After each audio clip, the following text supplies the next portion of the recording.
great turnout. Thank you very much. I'm very moved. Is this your first time in Edmonton? Yeah, and what a town. I've seen the airport, the ceiling of my hotel room for about 15 minutes, and now this incredible convention center. I could be in New Jersey. No, you couldn't. We're too polite. The people are great. That's one thing I am absolutely sure of. The turnout has been fantastic. I've met so many, I guess, locals. And there's nobody nicer than the people I've met these last 2 days.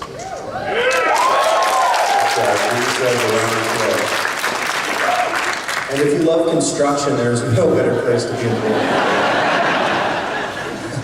All right, we'll give you guys a chance to ask some questions in a bit, but let's get to know Ron a little bit.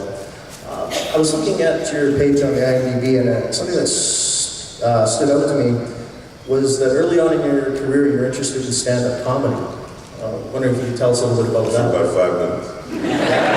All I had to do to get over it was to try it once. That shit is, I don't know how they do that. One bad joke, nobody laughs. You know, you want to put a gun in your mouth. It's a great story about John Wayne. I guess doing, he tried his hand at some point to some Shakespeare. And I can't remember what play it was, but he was halfway through the play. He realized that no one in the audience was really down with it. He turned to the audience and said, "I didn't write this shit." I thought that was a really good excuse. That's why I became an actor. What were the films and the actors that fascinated you as a kid and made you want to get into the business? Well, I got really lucky. My dad was movie crazy, and he came up in the golden age of cinema, the 30s and 40s, where the greatest movie stars to date were all cavorting. And he turned me on to everything that I've come to love more now than I did even back then. I would have to say the seminal moment was Charles Laughton in The Hunchback of Notre Dame. I couldn't believe that something so ugly could also be so beautiful at the same time. And it kind of touched me in a really, really kind of deep place. And it's just strange that the first, at least half of my career was spent, in these sort of transformational characters that looked like one thing on the outside, but were very different on the inside. And that was a coincidence, but the Lord works in a mysterious way, because that was the first performance that was mind-blowing to me. It was like how a man is able to convey so much with hardly any dialogue. The Hunchback doesn't say very much in the whole movie, but he's telling eons of story. So there was that, but the greatest movie star of all time, Cary Grant. If I'm ever in a bad mood, I throw a Cary Grant movie on, and I'm completely in a good mood immediately.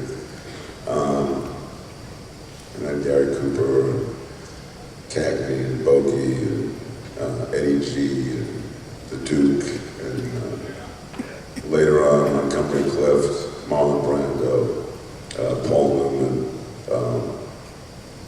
I'm leaving out a lot of my heroes, but those names are people who will actually change the trajectory of how my day is going if I pop on one of those movies. I mean, truly, truly transform me. And I'm going to guess that connection that you made has something to do with the fact that you're known for a lot of roles where you're under heavy makeup and prosthetics. Are you one of those actors who prefers to have those accoutrements to help you figure out who the character is? In the beginning, yeah, decidedly, yes.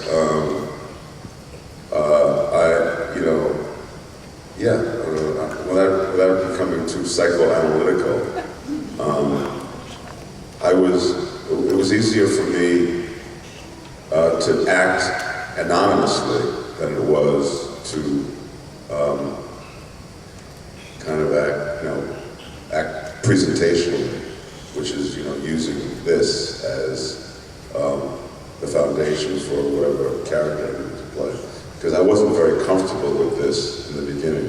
But if I could hide, if I could put a mask over myself and create some sort of a wall between myself and the world, then I could get private and do the work that one needs to do as an actor a lot easier.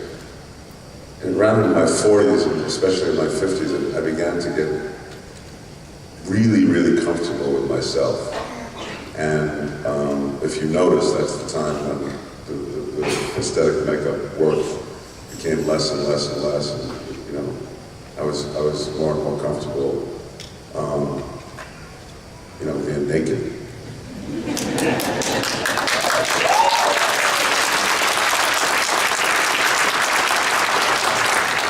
And early in your career, you've got a strong Canadian connection in the film Quest for Fire, in which you were nominated for a Genie Award. Tell us a little bit about what that experience was like, because that was really your first high-profile feature film gig, correct?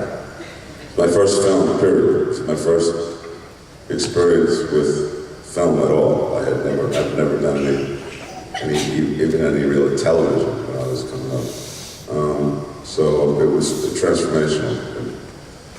It took place in 1980. It took a year to film. It was victimized by an actor's strike, which made it revert to being a Canadian production so that we could actually film it, because originally it was an American production. When the actors struck, actors couldn't work. So, of course, by the time we started filming, the strike was settled, but it remained a Canadian production, and it was eligible for these awards. So, I thought it was going for the Oscars. I was really... Hey, welcome to Canada. Oh, you have one of these too? But yeah, we worked up in Owen Sound. There's some real caves up there, actually, it turns out. Since we was doing a caveman movie. That must have been a bit of a grueling shoot, though. It was brutal, man. It was brutal. I still have goosebumps. It was cold. We were naked. Talk about naked. Every time you say naked, I can't help it. Every time you say naked, I go there. She said, every time you say naked, I go there. There's not a lot of times I'm speechless.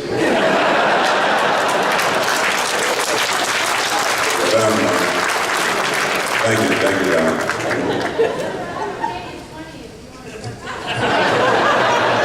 This is going sideways here. Let's not wave money. Depends on how you define sideways. Maybe it's going full frontal ways. This could be what we all came for.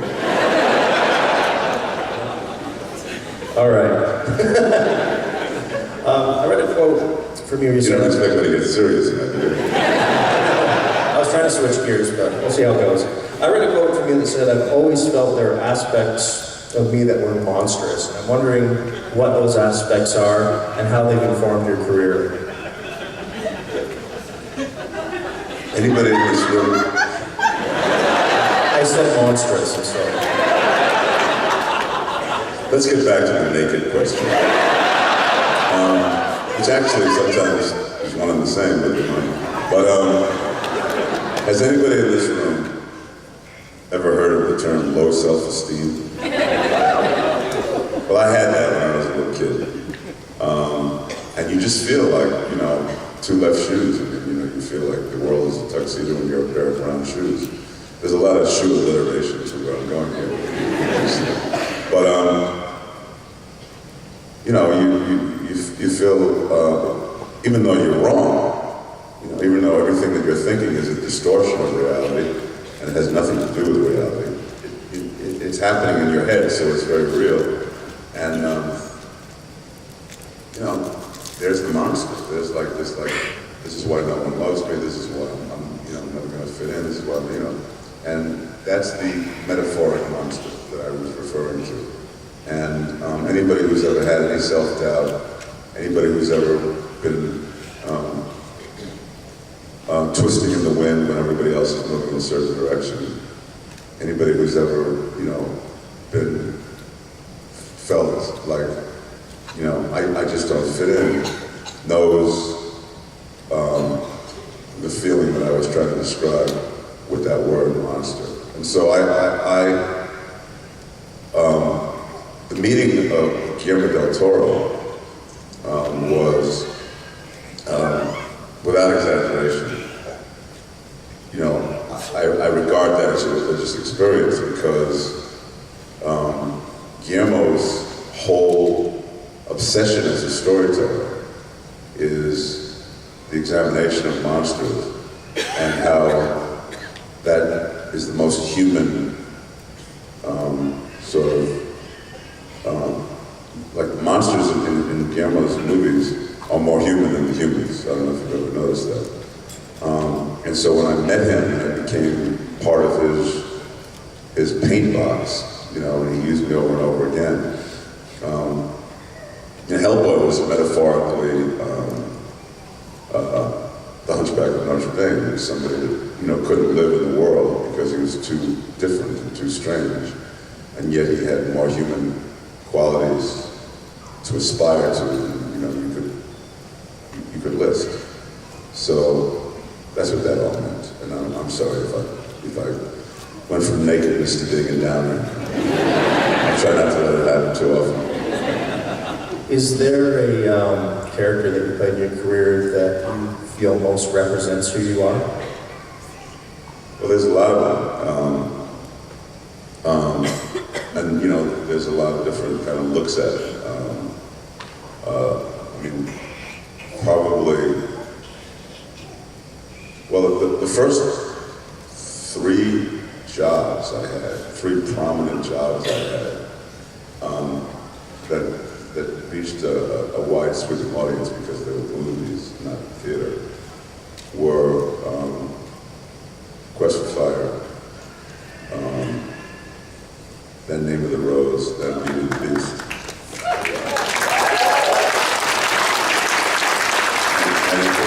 In all three of those, I was completely covered up. I was the creation of Rick Baker, 2 out of 3 of those times. And I was basically just providing the human behavior inside this kind of abstract, made-up figure. But it seemed as though I was building up to something, because by the time I reached Vincent in Beauty and the Beast, that was probably most reflective of what I'm trying to describe to you in that last answer, of somebody who, because of how unacceptable he looks in the real world, and because of how much he longs to just be normal, and his love of humanity to do everything that he can to share in the real world, he becomes this tragic figure. And there's been many since, but that probably was the most personal character I ever played.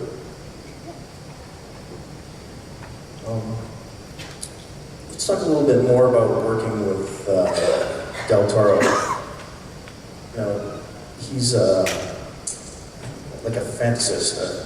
He lives in that world of fantasy, and you guys have obviously clicked. And I've read that it was something that was immediate. Tell us a little bit about your working relationship and why he's such a good pairing for you as an actor.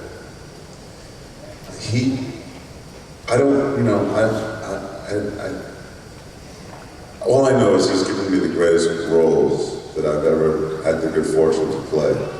I mean, really, really colorful, great roles. I mean, most recently is Pacific Rim,